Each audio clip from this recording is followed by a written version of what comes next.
آج ایک بڑی ڈیولپمنٹ ہوئی.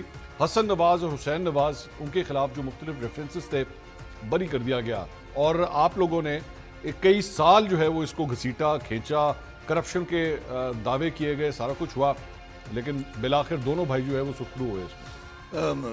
منصور بھائی, یہ ملک ہے ہی چند خاندانوں کا, چند ایلیٹ کے لوگوں کا, باقی تو سب کیڑے مکوڑے ہیں.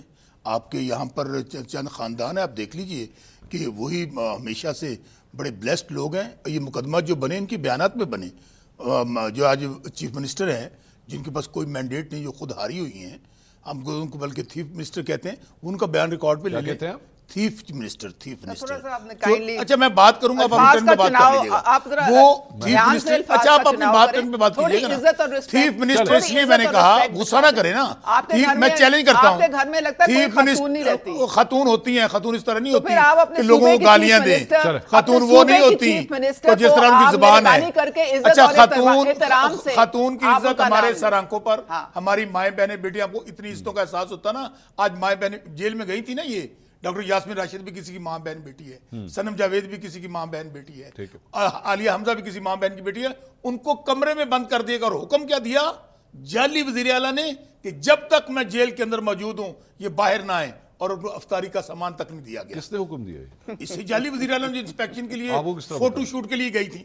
آپ کو میں جو بات کہہ رہا ہوں, انہوں نے اپنے وکلا سے کیا کہ عدالت میں ATC میں ان کی پیشی تھی, انہوں نے کہا جی ہم لوگوں کو باقاعدہ کمرے میں بند کر دیا گیا, آرڈر یہ تھا کہ جب تک یہ وزٹ مکمل نہ ہو جائے یہ باہر نہیں آئیں گی, ہمیں افطاری کا سامان تک نہیں دیا گیا. اچھا آگے چلیے. یہ آپ بتا رہے ہیں, صرف میں ان کا بتا رہا ہوں, میں صرف بیک گراؤنڈ کے, یہ جب مریم نواز صاحبہ نے دورہ کیا ہے جو ظاہر جعلی فوٹو شوٹ ہوتا ہے, ایک 60 ٹک ٹاکرز کو 4-5 کنیزیں رکھی ہوئی ہیں, وہ فوٹو شوٹ کرتی ہیں. اس کے بعد آپ نے دیکھا ہونا ہوانا کیا ہے, آپ بات وہاں سے چلی تھی, کہا کیا گیا میری لنڈن تو کیا پاکستان میں بھی کوئی جائیداد نہیں ہے, پھر کیلبری فونٹ بھی آ گیا, پھر بری ہو گیا نا, حسن تو لینا. پھر یہی حسن حسین, آپ کو یاد ہے کہ مریم بی بی نے پھر کیا بیانات دیے, وہ میرے نہیں ہیں اصل میں, وہ اونرشپ جو ہے میری بہن کی ہے, وہ فلاں کی. یہ وہ کیسز تھے جو ہمیں بتایا گیا کہ جب GIT بنی, جس کے اندر ISI MI تمام اداروں کے لوگ موجود تھے, اور ان اداروں نے رپورٹ دی کہ یہ 17 ارب کی TTs بھی لگی تھی, منی لانڈرنگ بھی ہوئی تھی, اور ان کے جو فلیٹ ہیں ان کی ایک رسید یہ پیش نہیں کر سکے. اور میاں صاحب نے کیا کہا آن دی فلور آف شوق صاحب, آپ ایک قانون دان ہیں, الٹیمیٹلی فیصلہ تو کورٹ آف لاء میں ہونا ہے نا, کورٹ آف لاء نے فیصلہ کرنا ہے. رپورٹیں چاہے جو مرضی بنا دیں, رپورٹیں تو آپ کے لیڈر کے بارے میں بھی بڑی عجیب بنی ہوئی ہے نا, لیکن الٹیمیٹلی تو فیصلہ ہونا ہے نا, فیصلہ کورٹ نے کرنا ہے. اس وقت تو آپ کے لیڈر کو سزائیں ہوئی ہیں. اچھا منصور بھائی, آج ہمارا عدالتی نظام دنیا میں نیچے سے پہلے یا دوسرے نمبر پر ہے. ٹھیک ہے, بدقسمتی سے پاکستان کی جو آج حالات ہے اس کی مین وجہ صرف یہی ہے, کو حضرت علی کا قول ہے نا, کفر کی حکومت رہ سکتی ہے, ظلم اور جبر. آپ کا اعتراض منی ٹریل پہ ہے نا, منی ٹریل کیا ایک بھی ثبوت نہیں دے سکے. اور اس کے بعد یہ عدالتیں وہی ہیں نا جن ججز نے سزائیں دی, انہی ججز نے سزائیں ختم کی, اور اس پر آگے یاد کو ٹرائی کورٹ کرتی نا, وہ نیب جس نے پراسیکیوٹ کیا وہ کہنے لگی جی وہ بادشاہ سلامت آ گئے ہیں.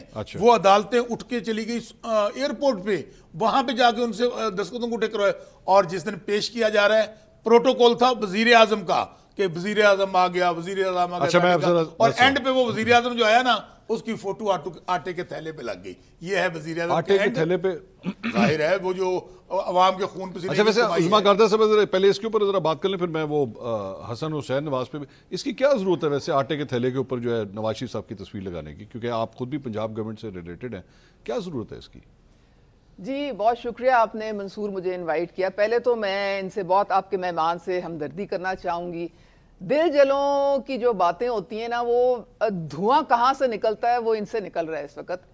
برداشت کر ہی نہیں پا رہے کہ کس طرح مریم نواز صاحبہ جو ہیں وہ چیف منسٹر بن گئی ہیں پنجاب کی, اور کس طریقے سے ان کی پرفارمنس خود اپنے منہ سے بول رہی ہے, کیونکہ ان کے پاس اب تنقید کے لیے کچھ بچا نہیں ہے. وہ جس دن سے آئی ہیں انہوں نے جناب جو اقدامات لیے ہیں وہ ان کے جو بازار پلس تھا اس کے خواب و خیال میں بھی کبھی نہیں آئے تھے. اور جو ابھی آگے صوبہ ترقی کرنے جا رہا ہے وہ یہ بھی دیکھیں گے, وہ آپ بھی دیکھیں گے, پوری دنیا دیکھے گی.